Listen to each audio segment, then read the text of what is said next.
Bienvenue à tous dans votre émission TechWatch. Aujourd'hui, nous vous présentons les grandes actualités du jour, le 1er avril 2025, avec des nouvelles passionnantes du monde de la technologie, de l'informatique et de la haute technologie. Commençons par le lancement très attendu de TikTok Shop en Europe.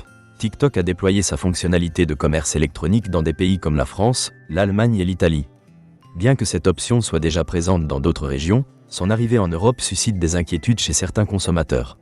Les utilisateurs peuvent désormais acheter directement via l'application, ce qui pourrait accroître les achats impulsifs et soulever des préoccupations concernant la qualité des produits. Cette initiative marque un tournant pour TikTok, qui cherche à diversifier ses revenus au-delà de la publicité. Meta a également commencé à déployer son chatbot Meta IA sur WhatsApp en Europe. Ce service, qui ne peut pas être désactivé, permet aux utilisateurs de poser des questions et d'obtenir des réponses générées par intelligence artificielle. Toutefois, des inquiétudes persistent concernant la protection des données et la précision des réponses fournies par l'intelligence artificielle, soulevant des questions sur l'éthique et la sécurité des informations personnelles. Dans une autre actualité, l'autorité de la concurrence française a infligé une amende de 150 millions d'euros à Apple pour abus de position dominante. Cette amende est liée au dispositif de transparence du suivi des applications, considéré comme disproportionné et nuisible pour les éditeurs tiers. Ce coup dur pour Apple souligne les défis réglementaires auxquels les grandes entreprises technologiques font face en Europe. Passons à l'innovation dans le stockage à long terme. La start-up allemande Terabyte, spécialisée dans le stockage sur support en verre et céramique, a reçu un soutien d'InQtel, un investisseur lié à la Central Intelligence Agency. Cette technologie promet une durée de vie de stockage d'environ 100 ans, ce qui pourrait révolutionner la conservation des données. OVH a obtenu la qualification SecNum Cloud 3.2 pour son offre Bare Metal Pod. Cette reconnaissance renforce son engagement envers les acteurs publics et privés. Avec cette qualification, OVH se positionne comme un acteur de confiance dans le secteur, en particulier pour les organisations avec des exigences de sécurité élevées. Concernant les projets gouvernementaux, Oracle a perdu un contrat avec le Pentagone en raison de dépassements budgétaires liés à un système de gestion des ressources humaines. Cette décision met en lumière les défis associés à la gestion des coûts dans les projets gouvernementaux. Microsoft teste une nouvelle interface pour le célèbre écran bleu de la mort, souvent appelé BSOD. Ce changement pourrait inclure un design noir et épuré, en phase avec l'esthétique de Windows 11.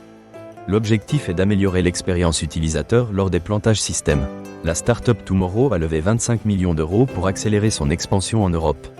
Spécialisée dans la gestion des contrats automatisés par intelligence artificielle, Tomorrow prévoit d'ouvrir un bureau à Cologne et d'embaucher plus de 30 personnes d'ici 2025. Ce développement témoigne de la demande croissante pour des solutions innovantes. Equinix, en collaboration avec l'Association pour la formation professionnelle des adultes, a lancé un programme de formation pour techniciens de maintenance de centres de données. Ce programme vise à répondre à la pénurie de compétences en offrant une formation pratique. Cela pourrait former la prochaine génération de professionnels. Des chercheurs ont développé un protocole permettant aux ordinateurs quantiques de générer des nombres véritablement aléatoires, indispensables pour la cryptographie. Bien que cette avancée soit prometteuse, son application à court terme reste limitée.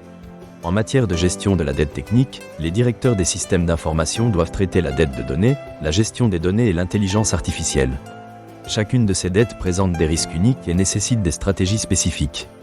Les microservices et les interfaces de programmation d'applications sont souvent déployés sans normes de sécurité, compliquant ainsi la gestion des architectures multicloud. Les directeurs des systèmes d'information doivent établir des pratiques d'observabilité pour évaluer l'impact de l'architecture sur l'entreprise. Nous avons également des nouvelles concernant l'évolution des modèles de cloud. Face à l'insatisfaction croissante envers les fournisseurs de cloud traditionnels, les directeurs des systèmes d'information explorent des modèles hybrides et des alternatives comme la colocation. Les coûts cachés des solutions de cloud public poussent les entreprises à reconsidérer leur dépendance envers ces fournisseurs, ce qui pourrait redéfinir le paysage cloud dans les années à venir. Ces articles mettent en lumière des tendances et des défis majeurs dans le secteur technologique, des innovations en matière d'intelligence artificielle aux préoccupations liées à la sécurité et à la réglementation. Les entreprises doivent naviguer dans un paysage en constante évolution où technologie et responsabilité éthique sont essentielles. Merci de nous avoir suivis dans cette édition de TechWatch. Nous vous donnons rendez-vous demain pour plus d'actualités sur le monde fascinant de la technologie.